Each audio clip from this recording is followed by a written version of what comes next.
Okay, so let me tell you, I've been trying to get this video out for like 3 weeks now. I had a game plan for episode 1 review, then a game plan for an episode 1 and 2 review, and then during the weekend, my teachers kind of bamboozled me with a lot of work, so I really didn't get to work on anything over the weekend. And it was a 3-day weekend too, which is even crazier. But finally, we are getting this one out. I haven't made a video about Survivor 45 yet because I actually kind of wanted to wait after the Survivor 45 premiere because I hated it. I did not like it. I try not to hold seasons to the premiere really, because there's a lot of seasons that are bad that have good premieres and a lot of seasons that are good that have bad premieres. A good example of this is Ghost Island. I think the premiere is amazing, but that season is not good. And it's starting to look like, I'm just saying, it's starting to look like, the Survivor 45 had a bad premiere but might be a good season, because after the premiere, this season is rolling right now. We need to talk about stuff that premiere because it is important. It is important, and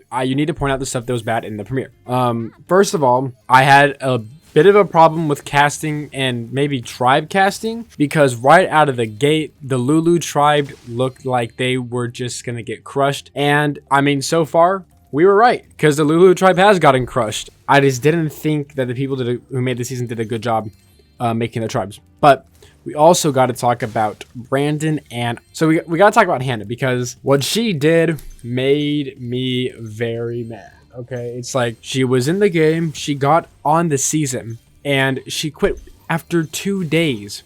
And that's just, it's not really the editing's fault, the editing team, because they couldn't edit that out. She quit. But it's like, man, Survivor is casting people who are gonna quit 2 days in, and Brandon probably would have quit if he didn't get voted out, because I don't think he could go on much longer. And it's like, I don't know if it's casting's fault or the people, because if you go on Survivor, you really got to, before you apply or go on, I think you really have to look at yourself in the mirror and be like, can I actually do this?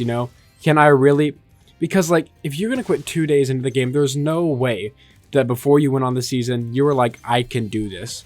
Because I refuse to believe it. But I also think that this is casting, because, and I think I could be wrong, that Jeff is a big part of casting, which I don't agree with. I don't think he should be a big part of casting. I know they hired their old casting director or something like that, or that they fired her or him. I forgot who it was. And they brought in a new one. And for the most part, it's been mid-cast after mid-cast after mid-cast. So after episode 1, I was like, we got another terrible cast, because there was 2 people that talked about openly talked about quitting on like day 2, and the Hannah quit. Like, a quit to be the first vote out is just crazy. It also ruins the chances of a Survivor first boot season, which I really want to happen, because they're not going to bring Hannah back, obviously.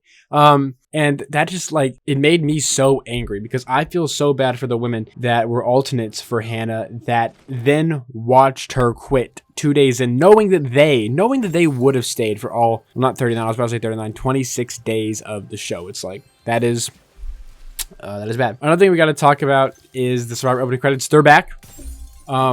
Which is cool. That is good. And I guess while we're at it, we'll talk about the what's it called? We'll talk about the twist, or not the twist. We'll talk about the tribe swap, because now the tribe swap is back too. We saw that in the premiere, not the premiere, the teaser for the next episode. But my good friend the Bitter Juror said it on Twitter, which I do agree with.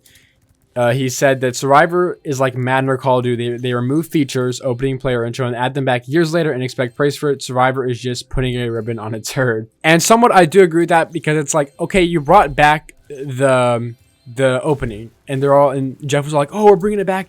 And it's like, okay, Jeff, that's cool, but like, why did they get rid of it in the first place? And then they also finally brought back the tribe swap, which I assume they're going to be like, oh my goodness, it's a tribe swap. And it's like, I'm just surprised Survivor went on a stretch of 4 seasons where there was no tribe swap. That's like really bad. But we're finally getting it back, and it's like, I'm happy they were back, because I'd rather it be there than it not be there. I'm talking about the tribe swap and the opening, but it's also like, we could have had these all here in the first place. But at least they're recognizing their mistake and fixing it, which I can respect. It's what is. And it's something that I didn't really think about until now, that I think has made this season so much smoother, is they're not doing the sob stories for literally every single player. I don't think we've gotten one. They used to do it all the time in the new era, where the people would come on the show and they'd like, and it had been a while, I think, since this has happened. They would show photos of them from their real lives. And it started in 41, and that was like a big thing when I first watched. It was like they're showing photos of the players in their real lives, because that is not something we'd seen in a while, and it got really out of hand. And they haven't done it, like, I don't think they've done it once this season.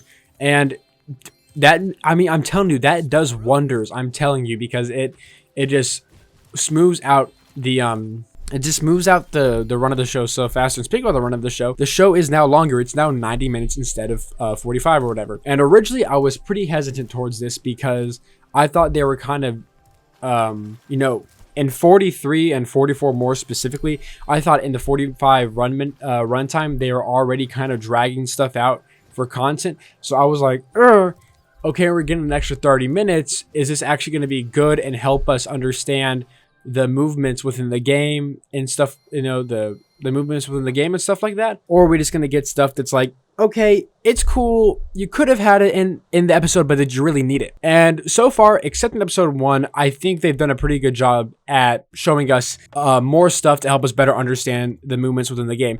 And the thing I'm talking about in episode 1 is, if you don't know, Jeff said it on his podcast, which I didn't know about until someone told me, that on, I think it was day 2, during the either reward immunity challenge, it was during the immunity challenge, the winners of the immunity challenge got to send a person from their camp onto the loser camp's beach, and they would talk to them and stuff like that, and even cast a vote in tribal council. But I assume they sat on the jury because we didn't see them in tribal council. Now, apparently, for whatever reason, this got cut. And I really don't understand that, because if you're given 30 extra minutes, this feels like something that should be there. Now, I get it. Hannah eventually did quit, so the player that got sent there, which the player that got sent there was Kendra, and apparently she ended up voting for Brandon, which I don't get, because like that would help their tribe. You kind of want to ruin their tribe if you're on the enemy team, but I digress. Apparently she was there, she talked to him, she voted for Brandon, and it's just like, that feels like something that could impact the game a lot. I know it's very early, and I know Hannah ended up quitting, so her vote didn't matter, but it's just like, man, that feels like something like Kendra is going to be talking about that later in the season. Like, what if she does, like, I feel like this might be something where Kendra eventually talks about it later in the season, and then we get a flashback. I feel like that's something the editors would like to do, is just put a flashback of her being at that tribal council, and it's like this big reveal to people that don't watch the podcast. It's like, oh, she was actually there. I don't think they really would do that. Really, though, it's just like, I feel like if you're given 30 extra minutes, that's something that should have been there. I was a little bit peeved by that. Another reason why episode 1 isn't that good. And then we get episode 2 and episode 3, which back to back are really good episodes. I will say that Emily is very annoying. I don't like her. She's kind of fixed up her act, but like, it's still there and stuff like that. And it's like, man, I really don't like Emily. I get why people like her. I don't really like her. And like, she's there just to be a hater. You know what I'm saying? It's like that one girl on the Blue Tribe, which I'm sorry, I don't remember her name, because the Blue Tribe has gotten like no actual real content. But like, if you watch the show, you know what I'm talking about. She just hates on Bruce. She's a hater on the Mount Rushmore of haters. That girl on the Blue Beach, because like every single confessional, I know I'm on a tangent here, every single one of her confessionals is about like why she doesn't like Bruce. It's weird, but like Emily is like crazy. Like, she got out of the boat and started talking badly about Bruce. Like, she disagreed with him on the boat and was like, no, I don't think it's whatever. But I get it. She adds levels to the game. Whatever. These last 2 episodes have been good. We got to see Brandon finally get voted out. One of the probably worst, like, I bet he's a great guy, but like, probably one of the worst challenge competitors of all time. It was really bad, dude. Really bad. He got the boot, which is like, what had to happen. And then this third episode, man, this third episode got me a little messed up, because we're seeing a disease on Survivor affect so many people, and it's really unfortunate. It's called big move-itis, and it's where you're in a good position and end up ruining it because you wanted to make a big move. And unfortunately, one of my favorite players on the season so far, Sabiyah, caught this illness. Case you didn't know, she got an idol, whatever, and in this season so far, idols are really bad, because it seems like every single one you lose your vote if you do something. Sabiyah found this idol, and it's encased in wax, so you have to burn it to get the idol out. Problem is, the Lulu tribe, the Lulu losers, because they didn't win a single challenge, and they're still not gonna, because they're gonna tribe talk next episode, never got Flint, so she couldn't get that idol out, so she didn't have a vote. And this tribal council was really cool, because Sabiyah brought this candle with her to tribal council to get rid of it, to get the wax off. And because she had basically told everyone by that point that she had found it. The thing is, Sabiyah was in a really good situation with Caleb, Sean, and herself, with Emily on the clear outside. Now, I know it's kind of like, okay, Emily's going to play her shot in the dark. If we don't win, she's going to play her shot in the dark, and there's a chance we get out. It's still a 1 in 6 chance. I wouldn't base my whole strategy on it. But basically, Sabiyah actually, for some reason, because it's really weird, because Sabiyah at this point has talked pretty much bad about Emily the entire season. She ends up trying to be with Emily and be like, okay, let's vote out Caleb, which I really don't get, because Caleb was a pretty loyal ally to her, and her whole rationale is that we wouldn't beat Caleb in the final 3, but it's like, to make the final 3, you got to make the merge. You know what I'm saying? It's like, I know you're thinking about these 4D chess moves, but it's like, you got to make it far in the game first. And you don't know that you can't beat Caleb in the final 3, you know? So she gets big move itis because she's like, well, Caleb was going to beat me in the final 3, so I got to get him out on day 6 or whatever. And then Caleb, being the good social player that he is, had actually been really nice to Emily, despite her being kind of, not too nice to people. He's really nice to her. So, of course, when Sabiyah tells this plan to Emily, she's not down with it. She tells the plan to Sean, and Sean, for whatever reason, is down with it. We haven't really seen Sean talk too much, except that like he kind of agrees with Sabiyah, yeah, whatever, Caleb will be hard to beat in the final 3. She tells Emily this, and then Emily tells Caleb, and Caleb at first doesn't seem like he really trusts it, because in his mind he's like, okay, I'm the swing vote here. I either vote for Emily or Sabiyah, and they get voted out, whatever.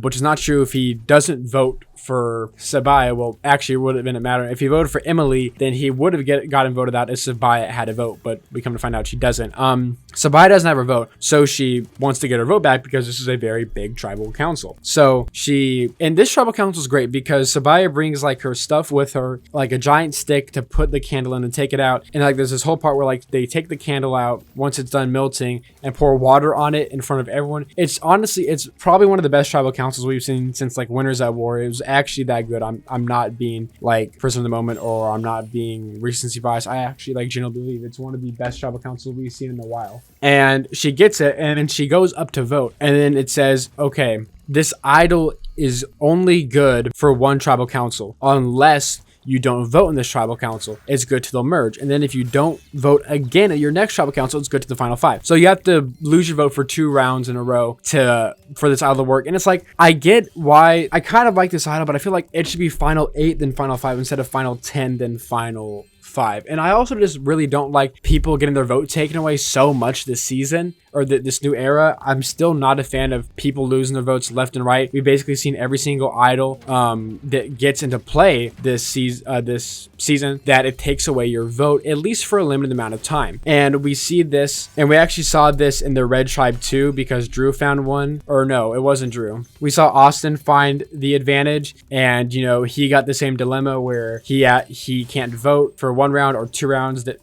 making it a real idol. I'm still not a fan of it, because it's like a vote is like the player is the most important thing or whatever, but I respect it though, because like at least they're trying to change it up, right? I do respect it. But Sabiyah doesn't vote because she wants to keep the idol. So at this point, I was talking to my friends and I was like, dude, it's going to be a 1-1 vote, because it looked like Caleb was going to vote for Emily. So I was like, Caleb's going to vote for Emily, Emily's going to vote for Sabiyah, Sean's going to vote for Caleb. So it's going to be a 1-1-1 tribal.